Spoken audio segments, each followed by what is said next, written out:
तमाम तर से ये जो डॉलर स्मगल हो रहा था, जो भी मामलात थे, कौन मुस्तफीद हो रहा था इससे पाकिस्तान में?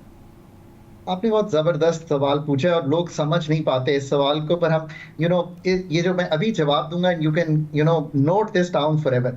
दुनिया भर में इलीट होती है, ऐसा नहीं है कि अमेरिका में, ऑस्ट्रेलिया बिल्कुल में, ठीक। बैंकॉक में, बांग्लादेश में इलीट नहीं है। पर पाकिस्तान की इलीट जो है ना, उसको हमने गलत ओपियम पे लगा दिया है। वो ओपियम है डॉलराइजेशन का, गोल्ड का और रियल एस्टेट का। बिकॉज हमने इंसेंटिव ही इन तीन चीजों में रखा हुआ है। तो ट्रेडर ये समझता है कि मैं यही ट्रेड करता चला जाऊंगा ना और ट्रेडिंग इकोनॉमी बढ़ती चली जाएगी, तो वेरी गुड। बिकॉज हम रियल एस्टेट को टैक्स नहीं करना चाहते, हम एग्रीकल्चर इनकम टैक्स को टैक्स नहीं करना चाहते, हम पाकिस्तान की रिटेल और होलसेल जो कि 60% है पाकिस्तान की हुजम का, उसको टैक्स नहीं करना चाहते। अब सादिया, ये बात सख्ती की नहीं है सादिया, ये बात इंसेंटिव क्रिएट करने की है।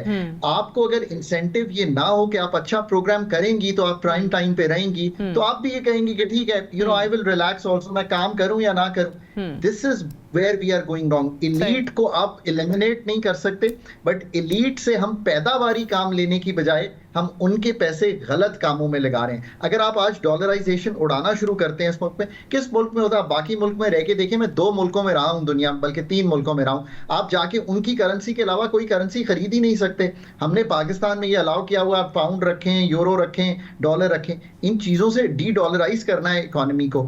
अब ये इसलिए नहीं होता, एक तो एलीट को गलत इंसेंटिव दिया हुआ है, दूसरा ये है कि वो जो एलीट है उस पे हम हैवी हैंडेड कभी भी नहीं आए। पाकिस्तान तो बहुत इजी मुल्क है, हमने कभी हैवी हैंडेडनेस तो दिखाई ही नहीं है। हमने कहा नहीं है कि यार आपने टैक्स नहीं दिया तो अल कपून को उन्होंने अमेरिका में पकड़ लिया था, मर्डर पे नहीं पकड़ा था, पर टैक्स हमने कभी कोई एग्जांपल सेट की नहीं की। फिर obviously everyone got involved with doing the 3 things जो मैंने आपके सामने रखी हैं।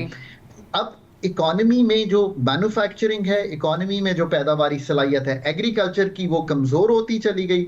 लोग ट्रेड इकोनॉमी बनाते हुए आसानी से रिटेल, होलसेल, ये जो हमारी रियल एस्टेट है इसमें जाते चले गए और मुल्क से पैसा बाहर ले जाते चले गए। ये बड़ी जबरदस्त आपने बात की है, क्योंकि ऑनेस्टली ये एक आम आदमी का ना एक ओपिनियन यही है, जो तासुर उसको मिलता है कि जी पाकिस्तान में अगर आपने रहना है ना तो आपने डॉलर लेके खरीद के रख लें, लॉकर्स में रख लें, कहीं रख लें, आप सोना जो है वो जमा करना शुरू कर दें, या पैसा जो आपने बनाना है ना तो ज़मीन खरीद लें, प्लॉट खरीद लें, इसके अलावा पैसा बनता नहीं है।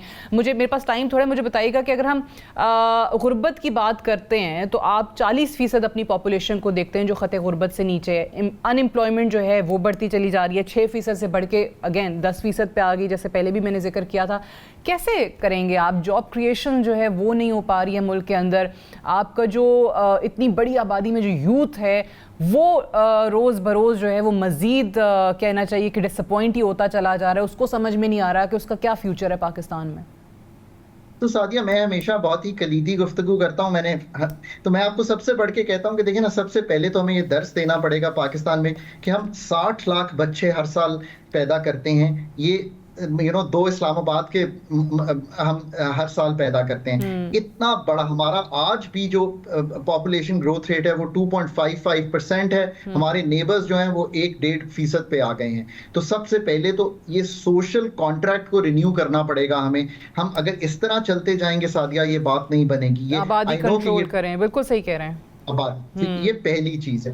दूसरी बात यह है कि हमें ये रियलाइज करना पड़ेगा, ये मैं इसलिए नहीं कह रहा कि सिर्फ पॉपुलेशन कंट्रोल करें। आप माँ की सेहत से लेकर आप ये देखिए कि आपके इस वक्त 40% बच्चे स्टंटेड हैं, आपके 2 करोड़ बच्चे आउट ऑफ स्कूल हैं। दिस इज व्हाई आई से दिस इन पाकिस्तान।